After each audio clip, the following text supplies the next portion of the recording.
So was it a scheduling conflict? No. So you chose not, you deliberately did not meet with Mr. Johnston? I did not meet with him. I chose not to meet with him. So Canada's opposition leader put out a statement saying, I'm not going to meet with Canada's special rapporteur. You know, David Johnston, the former Governor General, the buddy of Justin Trudeau, the one that is going to decide whether or not we have a public inquiry into China's interference in our elections.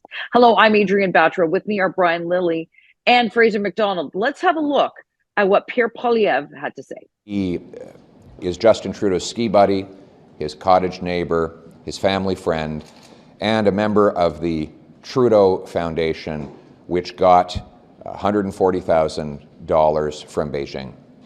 He has a fake job, and he's unable to do it impartially.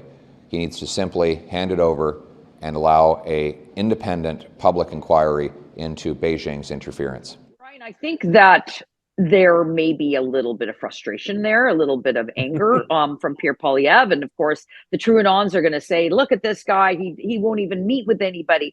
But I think there's also a chord that he strikes where a lot of Canadians thinking, yeah, he's right. What's the point? Look, I've written about it before. David Johnston never should have said yes to this appointment. David Johnston's an accomplished man. He's well respected, but he has given interviews since Justin Trudeau became prime minister saying, oh yeah, I knew him when he was a kid. Our families went skiing together. My daughters would go skiing with him and I'd sit around with his dad and we're old friends. Oh, okay. And then when you left office, what happened? Oh, you became a member of the Trudeau Foundation. Now, the members are the ones who appoint the board and have all the real control. What else happened? Well, the Trudeau government gave millions of dollars to start your Rideau Hall Foundation. And by the way, David Johnston has been very close in ties with China, like a lot of the Laurentian elites in this country. And now he's going to be Justin Trudeau's special rapporteur into Chinese election interference that may have helped benefit Trudeau. Like it just stinks to high heaven. So that statement from Poilievre, aggressive, but 100% accurate.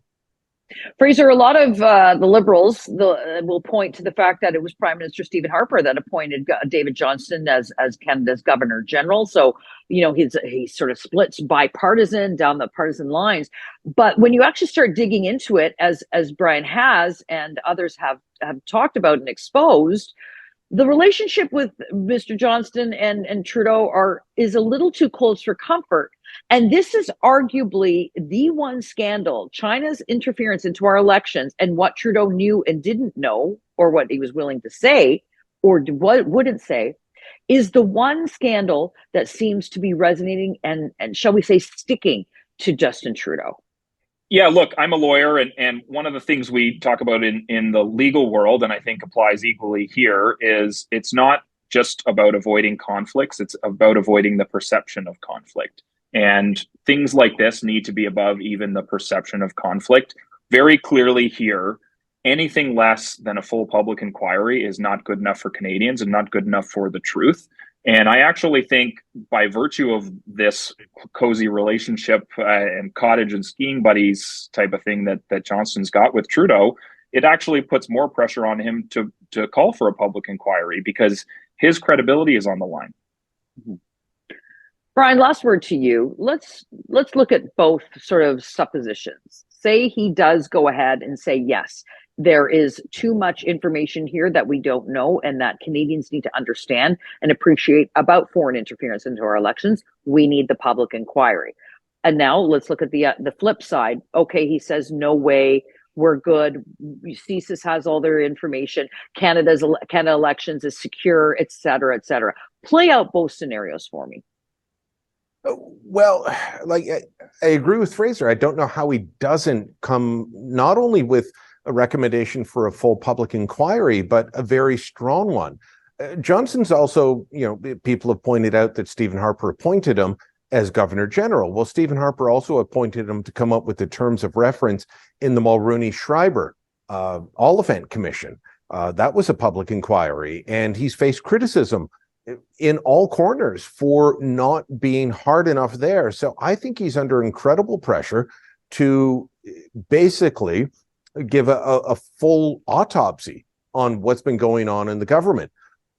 if he comes out with something less than that, his reputation is tarnished forever. So, unless David Johnston wants to commit reputational suicide, I don't see him coming up with any other alternative. And it's got to include not just 2019 and 2021 elections, but votes on things like the Uyghurs in the House of Commons. That's why Michael Chong's been targeted. It's got to include things like the illegal Chinese police stations, which the RCMP said, oh, we shut down. Turns out, no, they didn't. All of these things are really adding up to China spending an inordinate amount of time on Canadian internal affairs, and we need to have the government take a serious look at it and stop it. Well, one thing I think that most people can agree on is that Johnston never should have taken the appointment as the special rapporteur.